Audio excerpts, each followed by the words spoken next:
What's going on, everyone? Welcome to another exciting episode of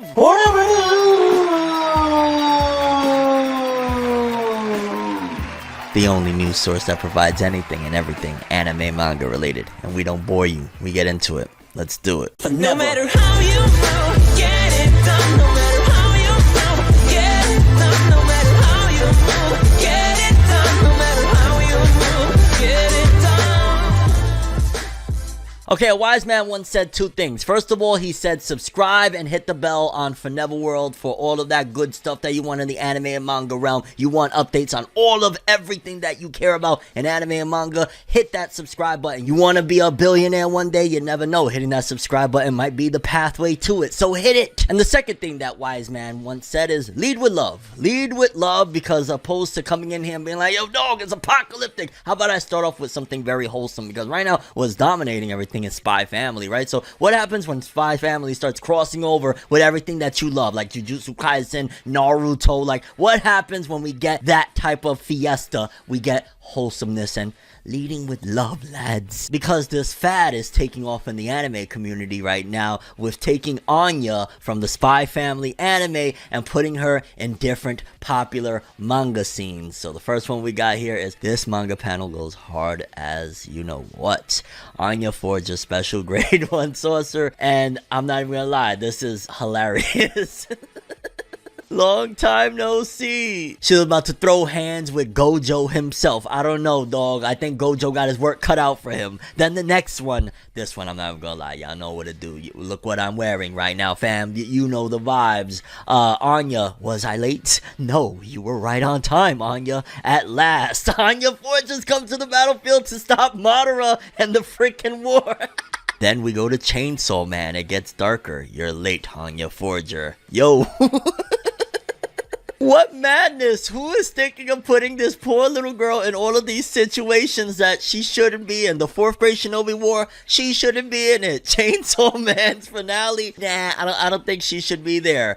Then this one right here, there's not even no text. It's just Zoro and Anya Forger. How are they editing these things so well? Like, this legit looks real. What the hell? Oh my god, Anya Forger Ultra Ego, let's go! Yo, this is not even that far-fetched, to be honest with you. Like, Dragon Ball Super would pull some shit like this at this point. Like, how did she? Yes, Vegeta, how did she? It's because everyone hates you, dog. Nah, realistically, the whole thing of Vegeta is so much more complex than what the audience gives it. Like, there's depth to it, fam. Kill your ego. Yo, dog, Arya calling Saitama Baldy, the Cape Baldy. Like, yo, and even his one punch. It takes more than one punch when it comes to Anya from Spy Family, okay, fam? Like, Saitama needs more than that. God damn, it gets darker. What the hell with the freaking astronaut meme shit, and then the Titans and Eren? So all along, it hasn't been Eren that was manipulating shit. It's been Anya Forger that's been manipulating the...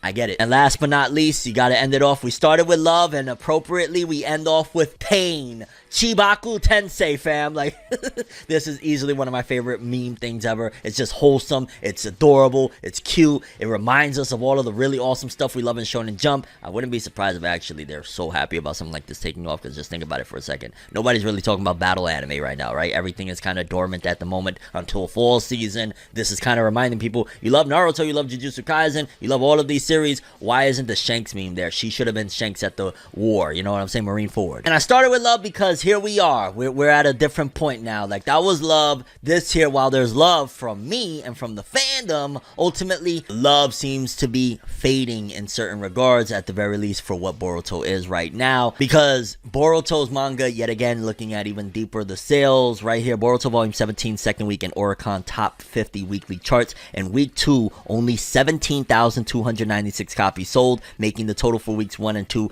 84,855 copies sold. It did not manage to hit the 100k mark. In comparison, Volume 14 and 15 managed to surpass the 100k mark in the second week of sales. And somebody pointed out what I said before, but that is factual, and I'm going to give you guys the understanding that you need to take the L's before you get to the W, and this can be applied to real life. Don't even take this right now. We're not even just talking about Boruto. You need to take the L to get to the W. That is not just words. I'm giving you game. It comes in order. It's chronological for for a reason. Unfortunately, you got to get the L's so that you can understand the lessons so that you can win. And right now, that's what they're trying to do. And let me explain again and even further if you missed it. Essentially, they are now, in my opinion, betting on part 2 of Boruto to be what they need it to be. I think they're betting on right now, okay, screw all of this. We got to make these guys that nobody cares about cared about. Like, that's the big issue, and that's why they're putting out a volume without any of Naruto, Sasuke, and them. So probably they could get a gauge as well of, okay, if we're not marketing it using the previous gen, what does this sell? If we're just strictly giving you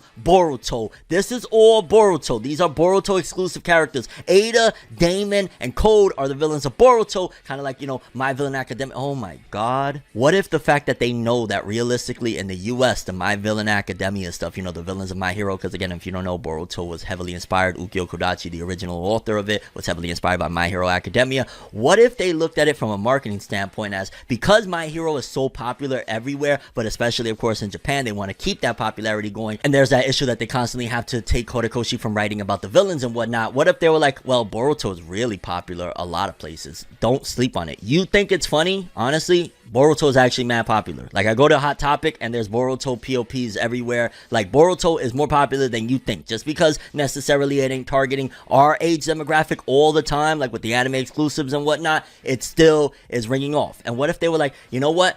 We can actually make that a thing, because right now Boruto is at a downtime. Like, yes, it's popular, but it's at a downtime. What if we can make that My Villain Academia thing for Boruto, and people rock with it with Boruto, and we don't gotta worry necessarily about Japan, because the Naruto franchise is global, and we can make mad money off making My Villain Academia inside of Boruto. Essentially, basically trying to grab that fandom that really likes the villains in the West and just place it to the Boruto side of things and take it from My Hero, because their ideas and probably where they're going with My Hero is not necessarily to cater to, unfortunately, what we want. And again, this is all connected, because I gotta keep stressing that Ukyo Kodachi, the person that set up Code and all of these characters, was heavily inspired by My Hero Academia. That's what he was going for when he was creating Boruto, all the way up to the Baryon mode stuff. Because then that's when they gave him the boot and said, yeah, Kishimoto is supposedly possibly coming back, but we're never going to credit him as writing the chapters, just as the original creator. But again, I say all that to say that while it is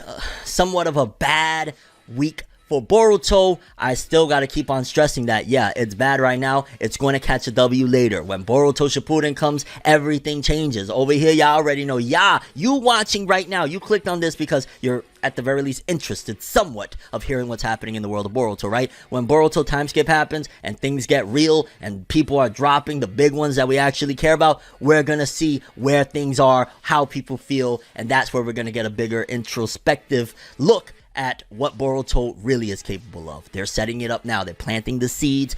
Give it time. When it blossoms, you ain't gonna be able to escape Boruto. And we're gonna be laughing at, wow, people really hated Boruto Part 1, but Boruto Part 2 is loved. And not everybody hated Boruto Part 1, let's be clear, because also 2021's Boruto anime, that shit slapped. And since we're talking about sales here, why not? Let's talk about something that a lot of you people want to know, right? Y'all want to know what's popping in the West. You know what's popping in, like, for example, the United States. What manga are doing what? What's top over there? What's happening? Because we always get to look at Japan, and don't worry, we will in this episode as well, because there's some juicy stuff in that segment. But ultimately, we never really look at the West like that. So whenever I get an opportunity, I do so. Shout outs to at Yellowstone over on Twitter. They showed at the very least 2 manga in the top selling graphic novel list and whatnot, and it says here, top manga sold in the US from May 8th to May 14th. Death Note short stories, which by the way, I just recently picked that one up. In case you don't know, I did it on my other channel, Forever the F I Want. Go check it out. We got consistent content over there, pickups, videos, anime and manga merchandise. You won't be disappointed, I promise. But yeah, the short stories is finally out. The one that had, you know, Donald Trump in there and right before the pandemic and all of that jazz. Like, it was insane, and it came out, and apparently it sold very well in its first week. And so does My Dress Up Darling Volume 5, which I believe it's kind of been rocking one of these anime seasons. Was it the previous one or the current one? A lot of people have been talking about it, which becomes the series' first volume to rank in PW with help from the anime. And coming in at number 1, which again, you're probably going to be looking at, oh my god, that might be at the bottom top 50 of Japan, but it's still very well for the US considering the series has been over forever. Death Note short stories, week 1 did 16.1k. Again, this is an old IP. This is not a Demon Slayer book. This is not a, My Hero book. This is not none of that stuff.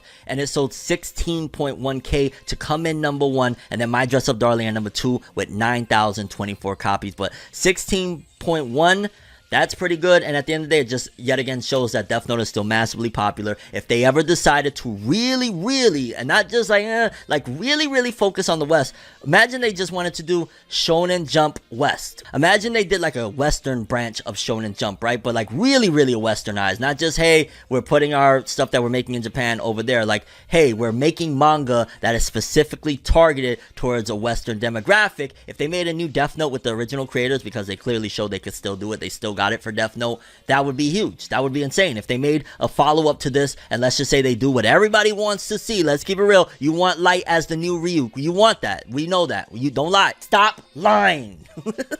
It just shows again, Death Note is still a king, 16.1. Again, you're probably thinking that's low. You're comparing it to Japan, where Japan is the home country. It's always going to sell more copies. So shout outs to Death Note. And it also gives an introspective look at something kind of embarrassing. I'm not even gonna lie. I felt a little bit like, damn, dog, why don't people buy certain manga like they do in Japan over here in the West? One Piece in Japan is a god. It always will be a god. Even if it's slipped a bit, it's been out for 100 bajillion years, it still sells crazy. But then I was looking at, because I kind of missed it, the previous week's sales of the US, the top manga. There was only one volume that ranked of manga from May 1st through the 7th. It was One Piece volume 99, damn near 100, you know what I'm saying? So that's also to take into account. One Piece, while it did debut number 1, it must have been a soft week because it did less than My Dress Up Darling. My Dress Up Darling volume 5 did 9,000, One Piece 99 did 8.7. Let's put some things into perspective. That's a volume 5 doing more.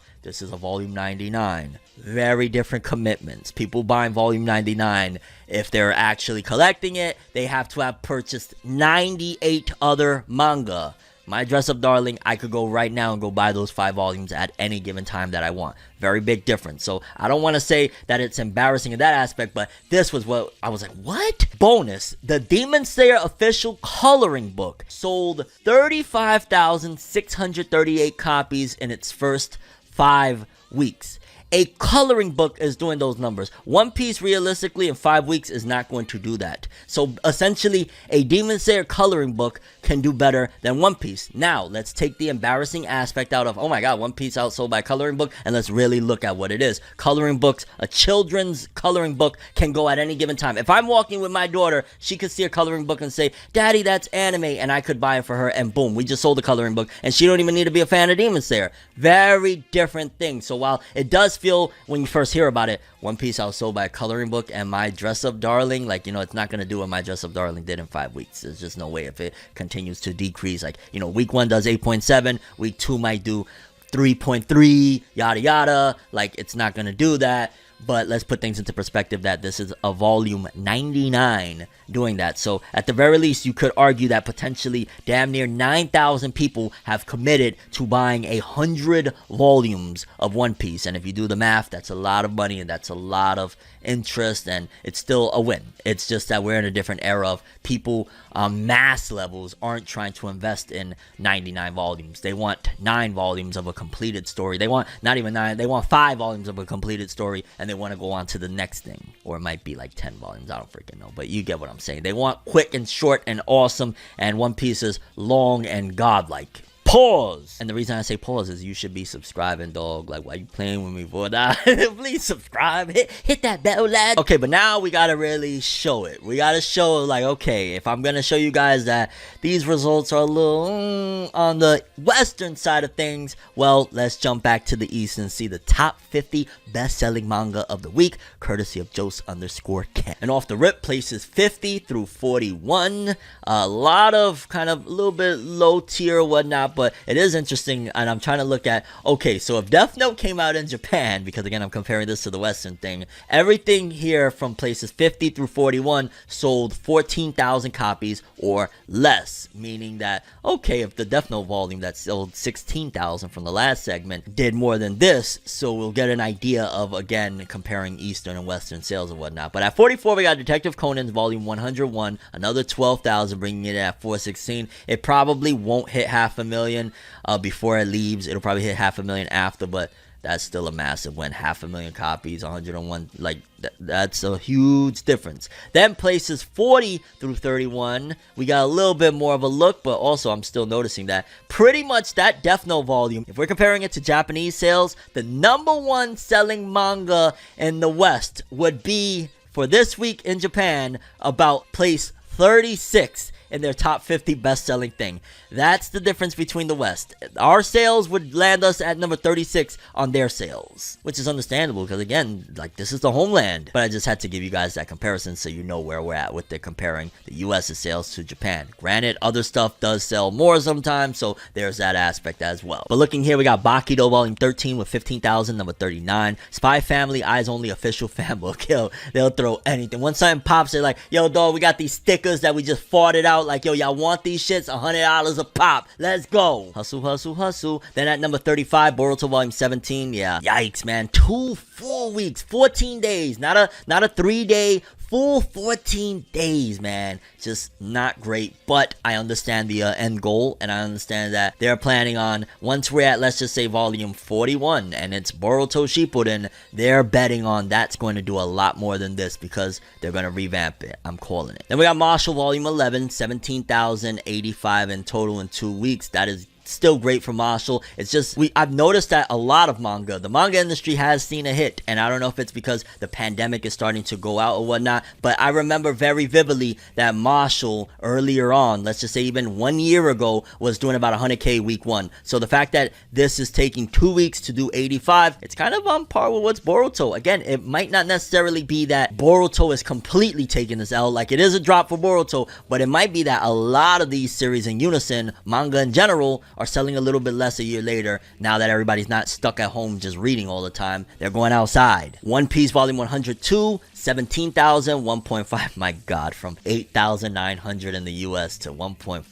Jeez, even, you know, first week it was over $1 million first week. But it is interesting to note that that volume came out literally April 4th, and we're right now, as of the recording of this video, May 23rd. And yeah, from selling, I believe it was like a little over $1 million week 1, it has only sold 600,000 and like going on 2 months almost with sales. So that is interesting to note. Then let's jump over to places 30 through 21. Love to see it. Dawn to Dawn Volume 5 at place 30, 19,000 this week, bringing its total to 102,000. Yet again, that's on the list. And I know, I say this with everything, but I promise I really want to get back into Dawn to Dawn. That was such a freaking trippy ride, and that would be a great video. I'm sure you guys would love to hear my thoughts on the recent stuff. So yeah, champion that. Maybe make the likes on a Dawn to Dawn comment really catch my interest. I don't know. Jujutsu Kaisen Volume 102, 28,000, bringing it to 1.585. Is Jujutsu Kaisen the highest selling manga right now in Shonen Jump? Like, if you think about it right now, it is technically the one that is currently selling the most. Obviously, One Piece has sold the most,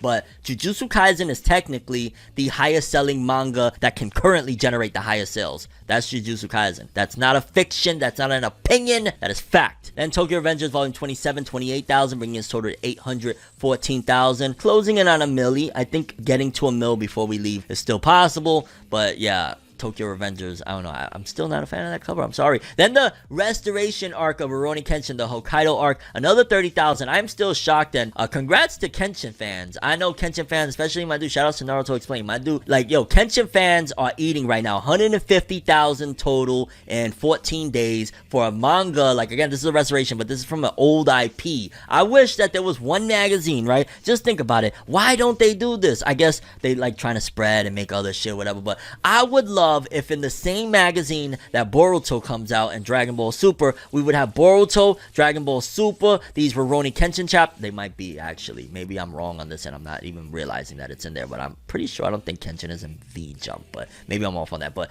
if they had all of those things, like, you know, just the classic series, whenever Bleach comes with, you know, whatever they're gonna do next after the fact, if they're gonna decide, like, Kubo's gonna write more Bleach or whatever, like, put all of that in one magazine. That would be a magazine people would spend a lot of money on. They would like more of that. that shit. Especially you got classics like the Naruto verse, you got Dragon Ball verse, you got all of this stuff in one magazine, and then when One Piece inevitably ends and has 2-piece or half-piece or whatever they decide to do, putting all of that in one magazine, everybody would be lifetime fans of the magazine. That would be something that I could see our generation, and let me know if you agree with this one. Do you think that that would be something that would make our generation of, you know, we love the Narutos, the Dragon Balls, all of this stuff, would that make us lifetime fans of that magazine if they kept on giving us, of course, quality, but nevertheless consistent material? Do you think that that would be something that you would stay on, or you still would eventually fall off or something like that? I don't see how. If you're giving me all of the series that I absolutely know and love, and you're putting it in a monthly magazine, right? Because realistically it's monthly. That's 12 times a year that I have to just read stuff that I really, really love. I think I would be a lifetime fan. And I know I trailed off, so we're going to jump straight into 20 through 11.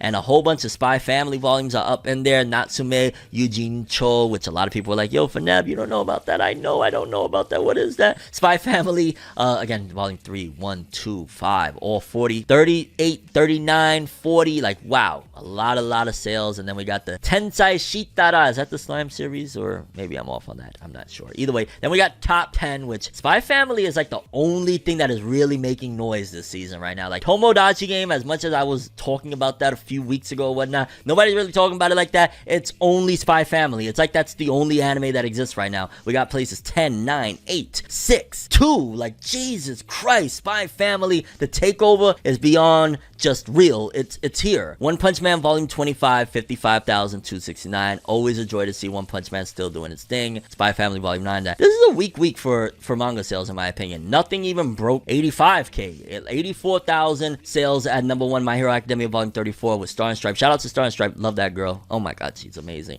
But 84,000 for number 1, bringing it to 532, over half a million. And Spy Family at 1.1, which is kind of crazy. Spy Family selling more than My Hero, but here we are. And mind you, Spy Family has had longer, but still realistically, that My Hero volume will take forever to hit 1.1 million, while Spy Family has already hit it. That's the difference of mainstream, family mainstream, and mainstream battle series. Thinking about it now, with this type of success, the fact that Spy Family can sell that and My Hero be struggling and shit like that, they might look in the future to make more stuff like Spy Family. I don't know how I'm gonna feel about that. Like, Spy Family is dope because it's kind of like its own little thing. There's not that many that are especially mainstream and stuff like that. If you start making a bunch of them, who cares? Like, it's a great little show, but I don't want 5 of those great little shows, because then it just becomes like, oh, another Spy Family. But yeah, people, those were the top 50 best-selling manga of the week. Very interesting and a little bit juicy here that there's a lot of fall-offs. But again, I gotta keep stressing it. It's not that I'm even trying to be hopeful. I'm just being realistic. A lot of these series that you think are falling off right now, wait till that turnaround. Ain't gonna matter what side you on the tables when the tables turn, dog. Then if you've been following FORNEVERNEWS for a while, you remember that I told you guys that Shueisha, the publishing company that has Shonen Jump and all of that jazz, you know, they got Naruto, One Piece, Bleach, all of that good stuff. They were creating their own Shueisha Games installment, where basically they were going to create originals. There was going to be original video games that were going to be coming out. A lot of people were confused because that announcement came out around the time the April Fool's jokes was coming, so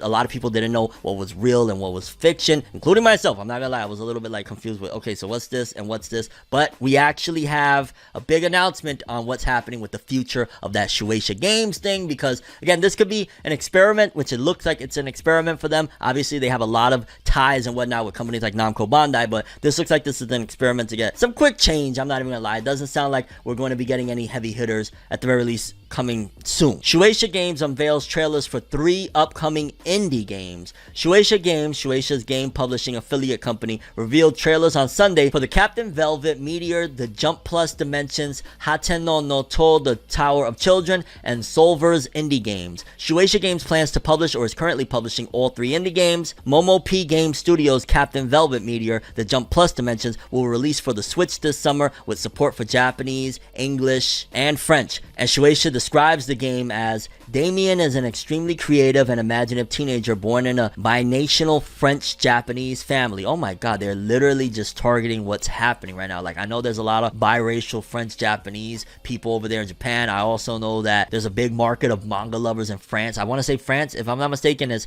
Japan is the number 1, and then I think France is number 2 for manga. So this is clearly very, very calculated. Damien's personal world shatters when his parents tell him that they decided to leave France to go live in Japan. Japan, a country he mostly knows about from all the manga he reads. Yeah, this is to get the French fans to get interested in this. Damien will have to call upon his superhero persona, Captain Velvet Meteor, to cope with the anxiety of being in a completely new place. He will face his fears and grow up through the power of his imagination by calling upon his favorite Jump Plus characters to help him on his quest to escape a mysterious planet and an unknown monster army. I ain't gonna lie, the premise does sound interesting. Kind of sounds relatable. I've been through some, being transported from you live one place and then ripped away from another, and your comics is all you have. Then Tasto Alpha's Hatena no To, the Tower of Children, will release this fall as an as yet unspecified platform with support for Japanese and English. Shueisha Games describes it as, beyond the world's end there lies a tower. In that tower there live people, all of them children. Atop the tower, top arm in arm, they survive together. I believe in the rumors. I believe that at the bottom of the tower a paradise waits. Geno Labo released Solvers on iOS and Android platforms on January 8th, and the above trailer reveals the game's upcoming PC and console release, so they're putting those. So pretty much they're trying to create original IPs that aren't tied to anime or manga. They're using their anime and manga, their popular titles, to push these, but they're trying to go in a different direction with these and see if they could hit, and it's clearly targeted towards people that love manga, people that love Jump. Like, France is the second biggest one, so you're including the second biggest market with the first biggest market that he moved from France to Japan. Like, shout outs to that marketing team. Y'all did y'all thing. And right about now is a good time to jump into the weekly Shonen Magazine author comments, courtesy of Jos_Ke, as well as weekly Shonen Magazine _manga. So for starters, let's start off with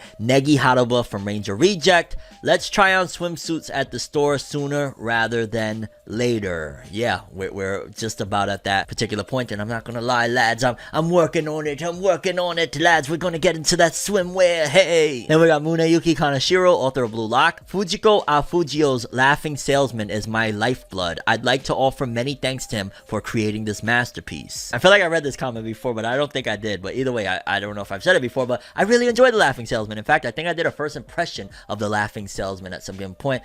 Chris, right here, lad, right here, put it. Then we got Nakaba Suzuki, author of Four Nights of the Apocalypse. I did a major overhaul to my storage room over Golden Week and cleaned it out. Now I can see the floor. And in case you don't know, it wasn't Golden Week, or maybe it was, I guess, technically, right? So I kind of celebrated it all the way over here in the West. But yeah, I cleaned as well and I changed shit up. So I understand, Nakaba Suzuki. That's what you got to do sometimes. A little bit of a fresh start, a little bit of a change. I'm sure a lot of you are going to be like, yo, dog, even if I'm not necessarily sold on the new look at this particular point, you'll get used to it. And at the end of the day, it's for the best, lad. You go and change it up. Change is good. Don't be afraid of change. Sometimes you need it. George Morikawa, author of Hajime no Ippo. I saw a ton of pandas in Ki no Kuni. This dude, half the time I never know anything he's saying, but he saw a ton of pandas somewhere, and shout outs to that because pandas are cool. I've always thought pandas are just like, yo, dog, they just want to eat bamboo and relax. They lazy. They like, yo, leave them alone. Although don't fuck with them neither because they won't tear your ass up. Then we got Ken Wakui, author of Tokyo Revengers, former gangster. I was working during Golden Week. Since I had to reschedule my downtime, I went on a short trip instead. Well, I'm glad. I'm glad that he got to get out and whatnot. And it's just so bizarre that the way the Tokyo Revengers thing just happened. I'm not even gonna lie, and I know this is probably wrong place, wrong time, but I just gotta say, I am so shocked at the backlash that Tokyo Revengers has gotten already for I don't know how many months now, of how it was from people saying it's one of the greatest things in the world to it is constantly getting dunked on and said as if it's fairy tale and stuff. And I feel like that was somewhere along the way, again, I gotta keep stressing, it was for financial reasons why I think Tokyo Revengers got extended, but also possibly the way they're trying to appeal and market it moving forward is possibly like, yo, we already got all the kids that are gonna like this, they like it, let's find other people that may not know about us and like it. And that's what's pissing off a lot of the fandom. So while they're trying to get a expansive mainstream feel with it, ultimately they're knocking people off that really love Tokyo Revengers because they're like, yo, dog, what happened? Like, I just keep hearing so many bad things about Tokyo Revengers, and it's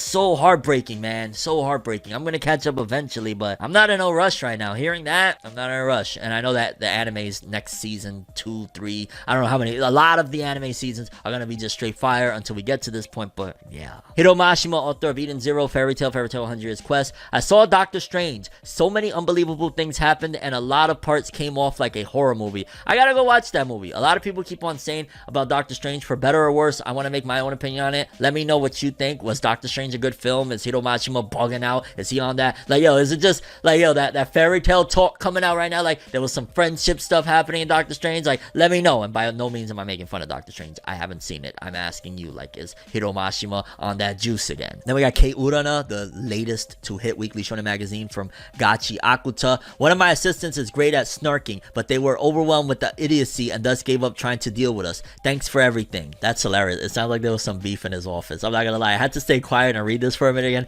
One of my assistants is great at snarking, like, but they were overwhelmed with the idiocy and thus gave up trying to deal with us. Probably was like, yo, dog, y'all a bunch of fools. I'm out of here. Thanks for everything. It sounds like there was a little bit of beef in Gachi Akuta and Kei Urana's little sphere there. And also shout outs to Gachi Akuta, because an announcement came out that Gachi Akuta is getting reprints. That should be a good sign, but you never know. But either way, I like what I read so far, and I think that this could be something. So shout outs to that. Yo, Kei Urana already having beef, dog. You just got serialized. Relax, bro. You ain't a rapper. Shout outs to hip hop. Then lastly, we got Yoshitoki Oima, author of To Your Eternity. I finally bought and replaced the aloofish curtains I've had for 2 years. It's about time, Nev. You gotta change these curtains. Y'all can't even see my curtains right now. These are big, nasty. They gotta get changed. Then, if you're a fan of Fairy Tail or Hiro Mashima, since we brought him up recently, there was a couple of big things that's happening recently with him. For starters, Fairy Tail Original Game Contest. And this one right here, I'm not gonna lie, just shows how much of a really dope person Hiro Mashima is. I'm always gonna root for Hiro Mashima. I'm always gonna say, like, yo, you can hate on Hiro, you could talk crap about Hiro. He's a good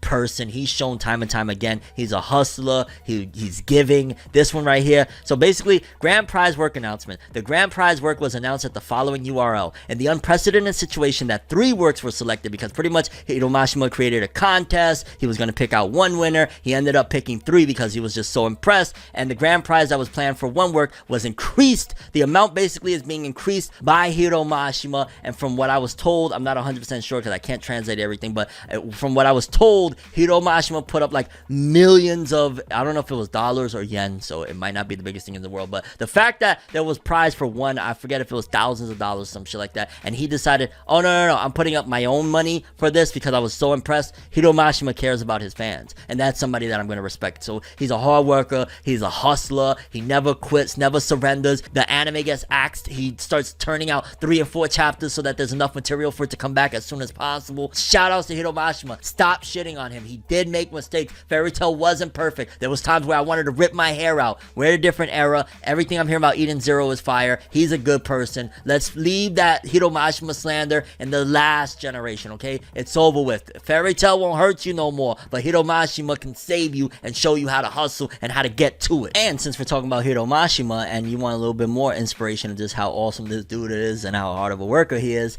Gate of Nightmares. You remember it was originally like some mobile JRPG that they hired Hiro Mashima to do the character designs. Well, they did a manga, you remember? And the manga adaptation, volume 1, this is the first look from the creator of Fairy Tail, Hiro Mashima, Square Enix, and Matsuoka Yoshinori. First volume will be out June 9th, 2022. So this dude took and flipped a freaking mobile game into a manga as well. I guarantee it was either Mashima or his team that was like, oh yeah, want us to do designs for the characters? We could do a manga if you want. Like, we can do it. It's totally fine. And they were probably like, oh yeah, no doubt. And then look at this, like, the art looks dope. Again, like, the main character looks like the main dude from Rave, and then that kind of looks like a more innocent looking Erza, and then that's Igneel, but like a baby Igneel, and then that would be Mavis back there. So it's clearly Fairy Tail inspired, but I don't care, dog. I'm gonna keep on. I gotta give Hiro Mashima his flowers right now. Right now, I'm giving him his flowers. Like, yo, this is ForneverNews, and I'm Fornev, so we're gonna do it. Fairy Tail, there are moments in there that are great. There are iconic moments in Fairy Tail. I don't care if you're laughing right now. Fairy Tail, for example, that whole thing where Loxus tried to take everyone out and was trying to take control of the guild, and he ultimately failed. And remember that moment where he's leaving sad, defeated, destroyed, but his grandfather loved him so much that he threw up the hand sign that we are always family no matter what. I'm getting goosebumps even talking about that moment.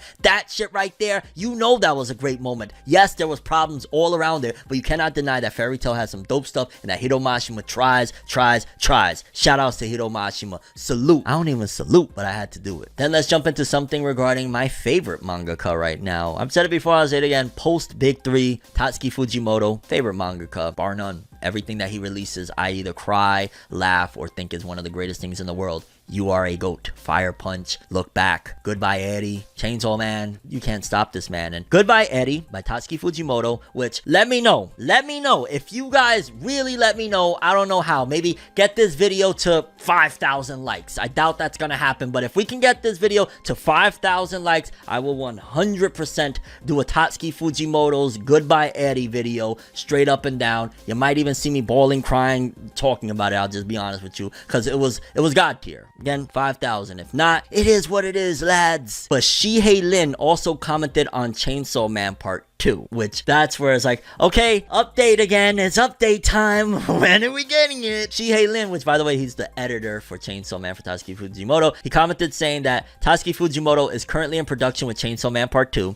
and asked readers to wait a little bit longer. Jesus Christ. And I'm not gonna lie, for me personally, it fits so good in my life right now because assuming that Chainsaw Man is going to pick up from where it left off, I don't want to get into spoilers, but you know pretty much the two characters that walked away and had that really adorable little bond or whatnot. If they're gonna come back, this, oh my god, I just thought of something. If it's going to Jump Plus, right? Holy shit. Oh wow. If Chainsaw Man is going to Jump Plus and we have Spy Family that is in Jump Plus, and Spy Family is a wholesome thing about a father and his daughter and the wife that they got, yada yada, and we're going Chainsaw Man, that Chainsaw Man 2, if it takes up from where the last one left off, should have a similar situation, just way more crude, way less sophisticated. We could have the opposite side of the spectrum of Spy Family with Chainsaw Man Part 2 in terms of what if the parents or the people taking care of the kid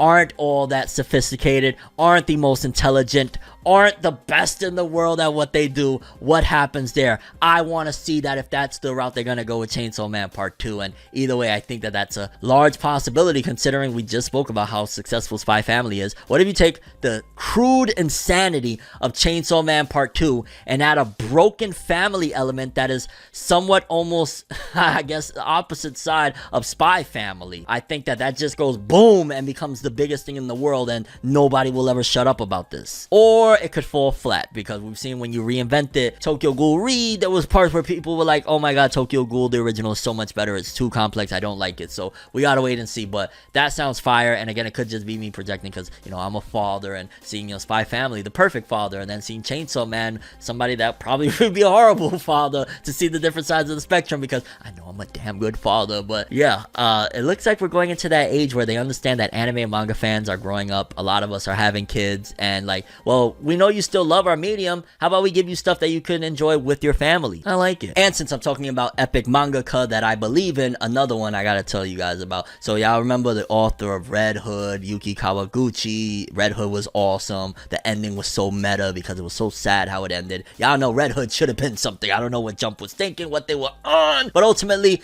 you know, Kawaguchi got canceled. But I've said it before and I say it again, I think Yuki Kawaguchi is going to easily be a pillar in Jump in the next generation. My Hero goes, Black Clover goes, you put Yuki Kawaguchi with another Red Hood-esque series. This time around, the competition won't take away the readership and mess with it. That would be huge. And the reason I'm saying all that is because there was a one-shot that was coming from him. Well, a short one-shot is posted on Weekly Shonen Jump, which will be released next week. Weekly Shonen Jump 26 will be released May 30th, and in it, his one shot will be there. And again, we see the character looks like a little schoolgirl, so I'm not sure how this is gonna work, although it's kind of reminiscent of some of the, you know, stuff that you saw in Red Hood. Obviously, it's his character designs and whatnot. And I want to see this thing, whatever it is. I want to read it. I hope it's good, and I hope it gets serialized because I'm gonna keep on saying it. I think Yuki Kawaguchi is going to be, not that I think, I know, if he can tap into what he did with Red Hood and take it a step further and really not lose his way this time around, or get a better editor, because I think it's that editor. Please, whoever the fuck is the editor that did Samurai 8 and Red Hood, stop trying to make shit fast and ruining everything. You need details. The devil's in the details, and ultimately you gotta kick his ass. Stop with the bullshit of speeding through and running these manga ragged. I get you want to get a hit and doing it as fast and heavy as you can, as quick as you can is one of the recipes. It clearly didn't work with Samurai, even though Samurai was actually the opposite. He just kind of sucked at that point. And then Red Hood, it was like, yo, we're blitzing through shit and doing random things. Like, that editor is a problem, and I think he's doing Black Clover now too. Oh my god. Which would also explain Black Clover's yeah, up until the last chapter that I feel like Tabata said, yo, get the fuck out of my office, dog. Get out of my office. I'm writing this shit now. Me, Big Tabata. Either way, as I told Yuki Kawaguchi over on Twitter, ganbatte kudasai. You will get serialized again, bro. I believe in you. And just real quickly, because I know India rocks with me, and I think that this is a really dope piece of news for you guys. India, this one's for you because I love you guys. Dragon Ball Super and Digimon are coming to Cartoon Network India summer 2022. Yo, India's about to get a lot more anime, baby. Cartoon Network India is about to go into high gears as they have planned a big list of shows for March 30th under the new brand. Oh, so this already happened. This was 2 months ago. Oh, y'all eating already. Okay, I'm late to the news, but still, here it is. They're basically bringing Dragon Ball Super, Digimon over there on Cartoon Network. They posted a video featuring Dragon Ball Super and Digimon and other popular shows airing throughout the summer 2022. And yeah, look, okay, so the list is they're bringing Super, Digimon, Lampoot, I'm not sure what's that, Powerpuff Girls. Okay, it looks like they're putting the two big anime. They probably have a deal with Toei Animation for Dragon Ball and Digimon. And they were like, oh, we probably already got all the licenses for all this other shit. Let's slap it under there and make it like a cartoon hour. And Dragon Ball Super will be the anchor to bring people to care about the other licenses we already have. That's what I'm guessing they're doing. But yo, shout outs that y'all got something going on over there. Keep it moving, keep supporting it if you can, if that's what you choose to do. I'm not gonna, push you or whatever, but yeah, this is really, really big for India. Shout outs to you guys. It says Cartoon Network India has seen a huge dip in their viewership during 2021 and is still on the same path. Their brand new Redraw Your World will introduce viewers with some old and some highly anticipated shows. Essentially, it sounds like Cartoon Network India is hoping for Dragon Ball to save the day. And that's kind of crazy that I've seen that a lot, I feel like that is a common theme with damn near this whole industry. It always feels like, going back to even when I started doing YouTube, I remember I used to watch like voice actors and them talking at conventions like in 2010 before I really started taking off with this stuff, right? And I remember one of the things I used to hear a lot of these voice actors saying that the anime industry is waiting on the next Dragon Ball Z. They're waiting on the next Dragon Ball Z that's going to take them there. And it always feels like every time when it comes to the animated world, one of these companies need to get shit off the ground, they always run back to Daddy. They always run back to Son Goku to get shit popping again. It's interesting, but hey, if it works, dope. And again, shout outs to you guys. I did this one for y'all because I love y'all. Y'all always support me, and I gotta do something. Go support that Cartoon Network so y'all get more merch over there. Trust me, it's a trickle down effect. You support that, tell your grandmother or something if she got cable, yo, put that on at that time for me, dog. Do that, and you'll get more merch and be able to buy more shit and just see more anime around you. It's a fun experience. No, people, this is not a drill. This is not a game. This is not fake. This is not clickbait. This is not none of that stuff. This is that good old, great old breaking news. In case you don't know, subscribe, hit that bell, because I'm going to be dropping all the updates as it comes along. But as it stands right now, we've got a little bit of evidence, we've got not even just evidence, we got straight up Yoshihiro Tagashi was like, enough is enough, okay? He said enough is enough, because as it stands right now, we got a lot of different sources that are coming out and saying, Yoshihiro Tagashi came out himself, not even the company or anything. They're going a little bit creative with it. Yoshihiro Tagashi came out himself and started leaking a little bit of yo, my manga's returning. Hunter x Hunter, that series that everybody always laughs and says it's never coming back, and including myself, I always say it's never coming back. Well, it appears it is returning, and I'm gonna read everything and give it all to you guys right now. According to Yusuke Murata, in case you don't know who's Yusuke Murata, he's the artist that does One Punch Man, which is kind of crazy for him to be the one coming out and saying this, but according to Yusuke Murata, the account claiming to be Hunter x Hunter's mangaka Yoshihiro Tagashi is confirmed to be real, because on that account, this person was releasing these little storyboards, and considering everything tweeted before, it seems safe to say more Hunter x Hunter chapters are being produced for now, because for starters, we got this one that says 6, and you see it's again like a storyboard, like if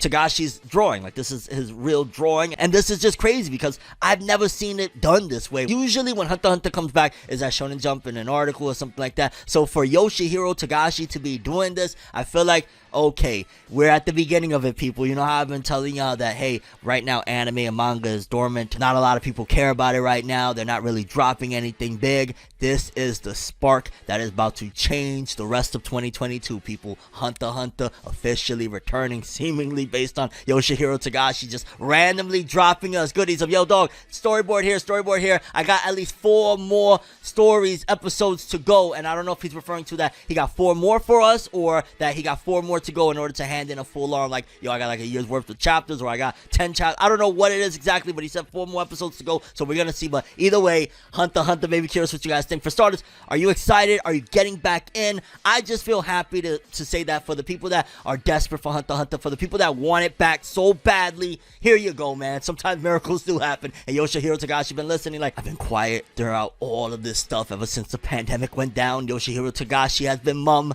He's back, baby. That's so freaking awesome. Let's go, Hunter x Hunter. It's been a crazy week in the world of anime and manga, folks. Between Hunter x Hunter returning, Black Clover updates, author of Black Clover, Yuki Tabata, talking some serious stuff, and of course, you already know how it goes when it comes to Weekly Shonen Jump. They canceling another one. This time, though, a lot of fans are really, really upset. I mean, fans usually be upset about the cancellations because y'all know Jump beyond that. They be playing with our feelings, getting us all invested, and then wham! After 30 chapters, you're out of here. And it appears that they're canceling another one, folks, and I'm not happy about it. Definitely gotta recommend that you subscribe and hit that bell. Make sure that we pass this around, share this video, do everything you possibly can to make sure people get informed on that FORNEVER news. Now, with that being said, we gotta start off talking about some Black Clover stuff. Despite the fact that, in case you don't know, the Black Clover manga right now is on a hiatus for the next couple of months. It was declared as 3, and it's been about a month since then. There's still some little updates and information coming around, but in particular, this update I caught, and a lot of fans were kind of mixed on this one, not very happy about it, because y'all know, as it stands right now, it's been like 420 to 30 days since we got the announcement that the Black Clover movie was incoming, which is kind of crazy to think, like, wait, what? Yeah, it's easily been well over 415 days, maybe 420 again. Wow, 420, wow. Since we got that announcement, and there's not even a freaking trailer. We got 2 key visuals that look like they were drawn at the same time and spread apart. We got the one that came with the initial announcement of Asta, and then later on at Jump Festa, we got a little more of an update of, hey, here's the second half of the drawing with Yuno in it. But again, we have no trailer, we got no nothing, and now this piece of information came out about the upcoming film that has people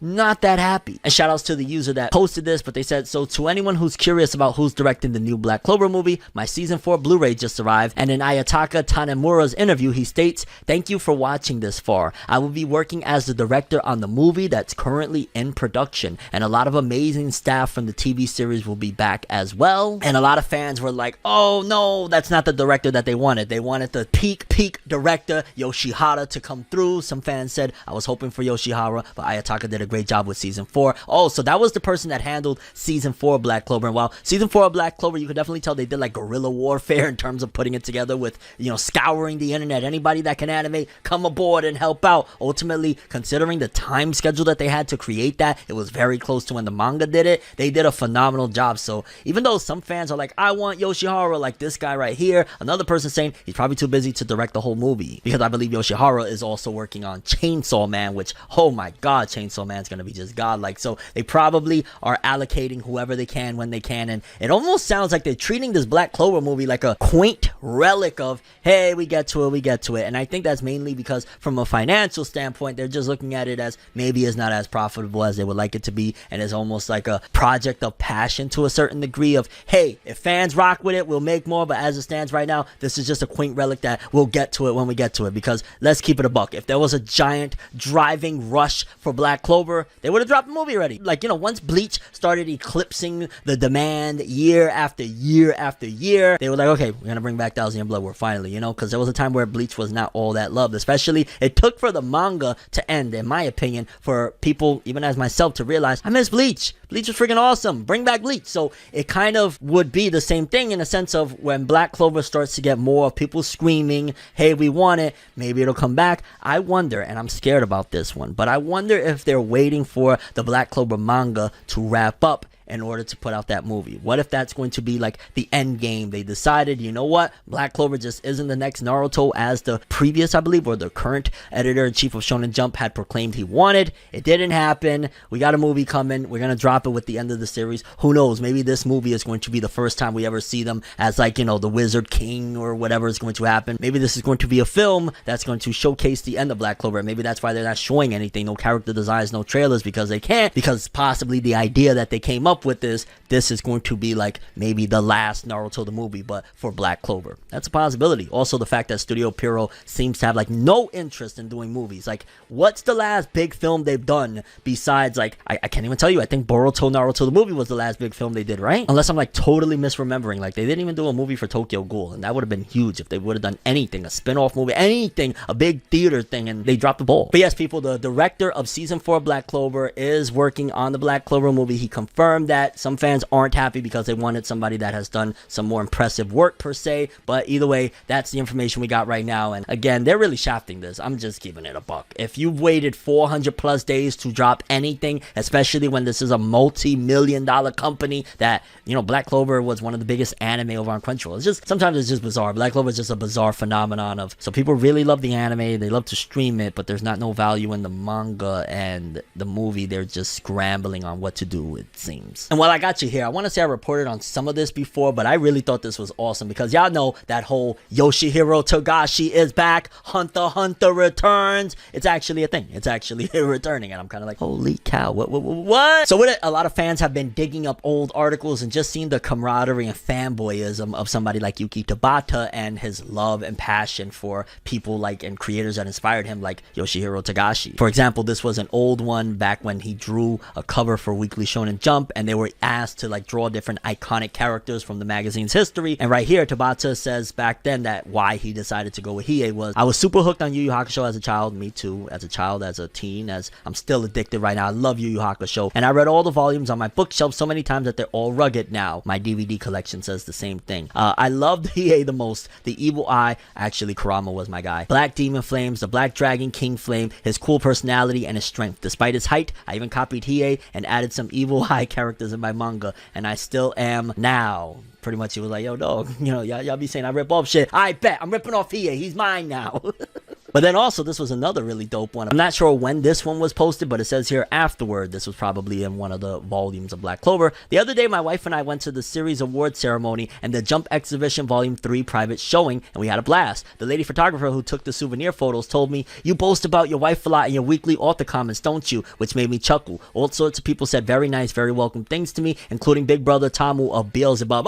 He loves Beelzebub. Oh my god, Tabata really is a treasure, whom I hadn't seen in a while. I was so grateful. Also, during the Jump Exhibition Volume 3 private showing, I spotted the great Yoshihiro Togashi and got to speak to him for the very first time. I've loved Yu Yu Hakusho ever since I was a kid, to the point where when we got to draw a protagonist and a legendary character we liked for the Jump 50th anniversary commemoratory issue cover, I drew Hiei. I was all flustered, and when I said, I'm Tabata, I'm currently drawing a manga called Black Clover for Jump, he said, oh yes, you drew Hiei, in a kind voice. I was deeply moved. Hey, Kid Tabata, Adult Tabata is seriously moved right now. And again, we might have covered that in the past, but it just felt so appropriate to read it just now with all the chaos going on with Hunter x Hunter and, you know, Black Clover making waves and stuff like that. And wow, yo, that's dope that at the very least, you know, he met one of his idols and things didn't go right. Oftentimes, you know, if you meet your idols, there's a possibility things might go a little bit left, lads. And then since I'm talking about Togashi and Hunter x Hunter, did you know that Hunter x Hunter is so freaking huge and Yoshihiro Togashi is such a legend that him dropping that little storyboard announcement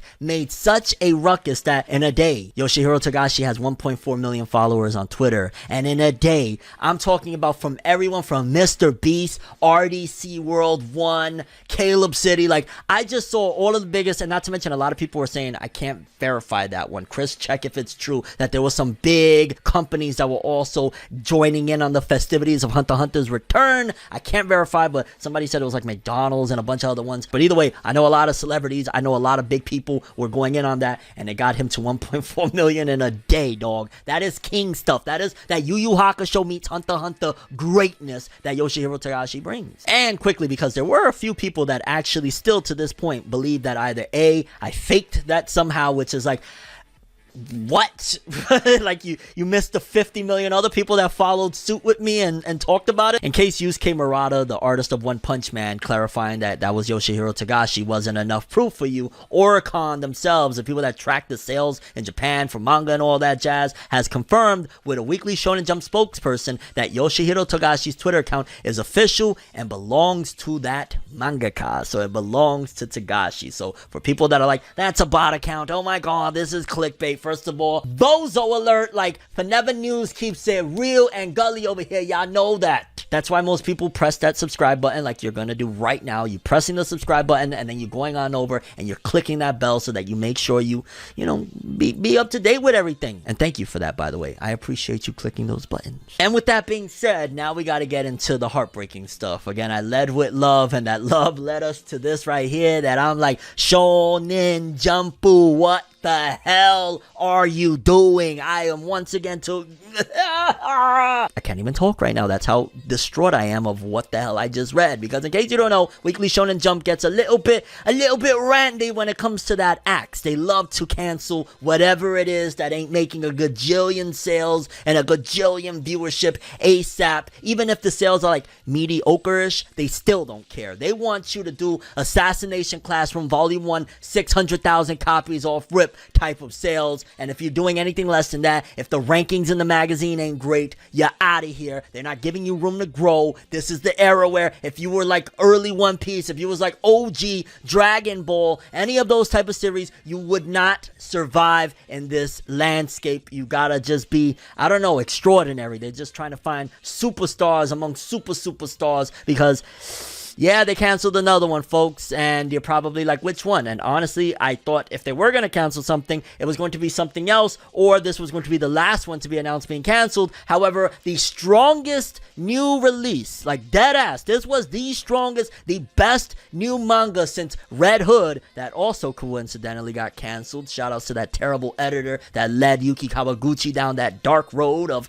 you know, getting canceled. Ayashimon from the author of Hell's Paradise Yuji Kaku has officially been cancelled. It is over with. It is donezo. According to this, it says Ayashimon will end in this week's Weekly Shonen Jump issue number 26. Success ain't a destination, but a part of the journey. It doesn't end once you succeed or fail. There shall always be lots of ebbs and flows in it. So I hope Yuji Kaku will make a comeback with another series soon in the future. And I'm gonna just keep it real. This is terrible, dog. What is going on over here? Part of me is like wondering, like, huh? Because I've seen series, right? Because if I'm not mistaken, I think Ayashimon in its first week, it did like 16,000 sales and whatnot. And I ain't gonna lie, while it's a battle series and ideally you want maybe like 30,000 maybe first week or something like that, 16 ain't that bad. And especially considering if they're dropping it at this point, I don't know if there's like what, 20 or so chapters. There's not that many chapters. And if I remember correctly, they allowed Samurai 8 that only sold 14,000 copies first week to last a long time. It went for like a full year. Obviously different circumstances. That was Masashi Kishimoto, creator of Naruto. This is the creator of Hell's Paradise. But nevertheless, I say all that to say that Ayashimon, once again, very strong following in the West. Doesn't matter over there in Japan. And this is going to come back to bite them. I keep on saying it over and over and over. Yes, we have the upcoming Chainsaw Man. We got Bleach returning. We got all of these heavy hitters. Hunter x Hunter's coming back. At some given point, you have to bet on the future. You have to bet on what's going to come after this wave. Mind you, Chainsaw Man is done. Chainsaw Man 2 hasn't even started yet. To start putting it in volume form, to start putting, you know, another anime that'll follow suit. Like, there's not much really to come after. Demon Slayer is over. Don't get me wrong. If they brought back Demon Slayer tomorrow with a part 2, it would sell gangbusters, and maybe that's what they think in their minds too. Like, we always got Demon Slayer in the wings now, but this is bad, dog. Ayashimon was great. Ayashimon, I was like, yo, between it being super meta, breaking the fourth wall constantly, the art was dope, the story was dope, the characters were really likable, enjoyable characters. Why Shonen Jump? Like, this is Sensei no Boge, this is Barrage, this is Iron Knight, this is Takamagahara, this is Samurai 8, this is Red Sprite, this is all of those series that you continuously destroy before they get legs to grow.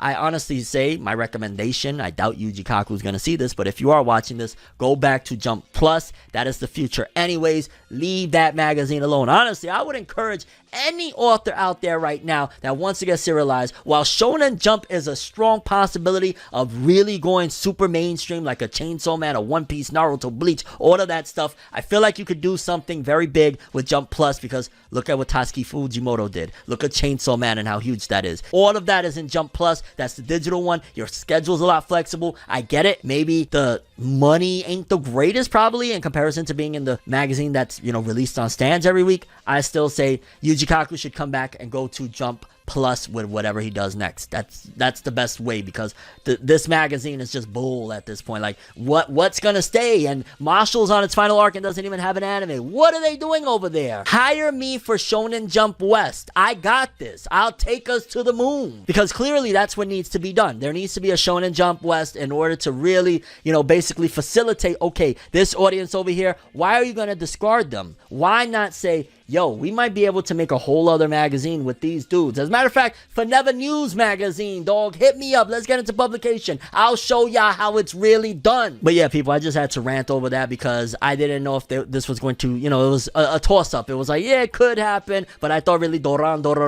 and the Koisuru One Piece thingy-majig Shugomaru was going to be the ones that get canceled first. I thought maybe Ayashimo might have been safe. Somebody even told me that the pacing started slowing down. They got it out of here, and I'm super disappointed, very angry with Jump at this point of let these series get their time as it continues to build. This one right here with an anime, oh my god, it would have definitely captured things. I don't know, maybe they know something that we don't. Maybe they got analytics that we can't see to determine these things of, no, it's not gonna pop. So shout outs to Ayashimon, another one that goes up in the rafters of the long list of Shonen Jump's blade and the blood that it has from chopping off the heads of Samurai 8, Red Hood, all of these great series. It's real out here in the field, people. It's real. Meanwhile, Tagashi strolling in with 4 chapters after a freaking 4 or 5 year hiatus. Like, I'm back in the magazine, guys. I bet Yuji Kaku saw that and wanted to knock someone out. Like, this guy, dog. And because with cancellations means they have room for new series, apparently Weekly Shonen Jump will be starting a new manga that I will not be getting invested in immediately, called Aliens Area. It says a new series titled Aliens Area is set to start in Weekly Shonen Jump issue number 27. So not this issue, but the following issue, a new series will start. And it just is real that, hey, if you read one of these, if you start one of these when they're early on, just know that there is a extremely high probability that it will get canceled early and not finish and not reach its proper conclusion. So Aliens Area, it could be the flyest manga in the world. One of the things that sold me to the Hunters Guild Red Hood was a little trailer that Weekly Shonen Jump had put together of the manga, and then they played us. So yeah, Aliens Area is going to be replacing Ayashimon, that is ending in Weekly Shonen Jump issue number 26, and whatevs. And I mean, while we're at it, let's see what's going on in the minds of these authors over at Weekly Shonen Jump, because we got the Shonen Jump author comments here. Let's start off with Sakamoto Days' Yuto Suzuki. I believe Sakamoto Days had the cover of Jump this past week. My assistant Ayuhara has a one-shot called Bakuhatsuman running in Jump Square Rise. Check it out. And probably unless it hits my algorithms, I won't be checking it out, but we'll see. Then we got My Hero Academia's Kohei Horikoshi. I returned the crossbow that I had bought. I thought it would help as reference material, but I didn't use it at all. Well, that's a bummer, but sometimes you have some ideas. Sometimes, like, I be thinking like, yo, what if I tried this for this show and did that? And sometimes it works and sometimes it doesn't. I mean, FORNEVERNEWS, for example, has been one big experiment from the beginning, and we're still experimenting. Then we got Jujutsu Kaisen's Gege Akutami. I messed up and put X1 for the boost in effect. That might be the most pointless error in the world. And Gege Akutami is going to always make errors, in my opinion, because this manga, Jujutsu Kaisen, especially with the details of it, is so intricate that any human being is going to make mistakes, including even a whole team, because you know that there's a whole team that works on Jujutsu Kaisen. It's not just one person, and that means that there's always going to be an error here or there. But if it's like the most pointless error as they proclaim, then who cares? Then I believe this is a new series in the magazine called Super Smartphone by Kentaro Hidano.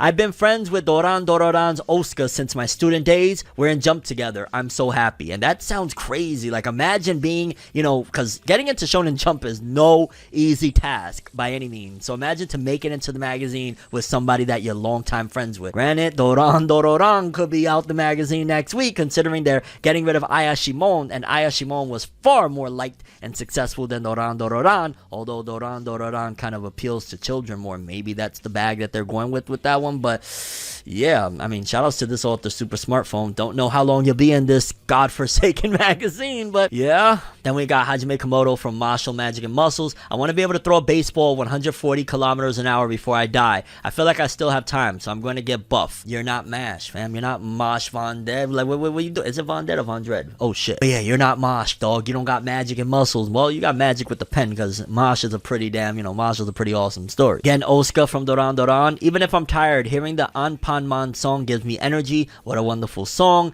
And let's wrap it up with Ayashimon's Yuji Kaku. I went to the Tokyo race course. It was my first time experiencing horse racing, but it was a lot of fun, and the facilities were great. And that's sad to hear, because I mean, yeah, even it looks legit that these three are all going to get canceled, because they're even at the bottom three of the TLC: Doran, Ayashimon, and Protect Me Shugamaru. I have no doubt in my mind that the other two, if there's going to be more cancellations, will be the cancellation. And since we just mentioned them in the Weekly Shonen Jump author comments, in case you don't know, Jujutsu Kaisen will be going on break. Weekly Shonen Jump issue number 27. So next week there's no Jujutsu Kaisen. However, the series will resume with issue number 28 as scheduled. So next week, no Jujutsu Kaisen. Following week after that, there will be a chapter. So this Sunday, expect a chapter. Next Sunday, no chapter. Following Sunday, chapter. Give Gege their breaks. I ain't mad at it. Dr. Stone fans, this one right here might get you a little bit excited. Now, granted, besides the fact that Richiro Inagaki was dragged off of Weekly Shonen magazine and had to come back and talk about Dr. Stone and Jump, but it says here Richiro Inagaki has tweeted that, quote-unquote,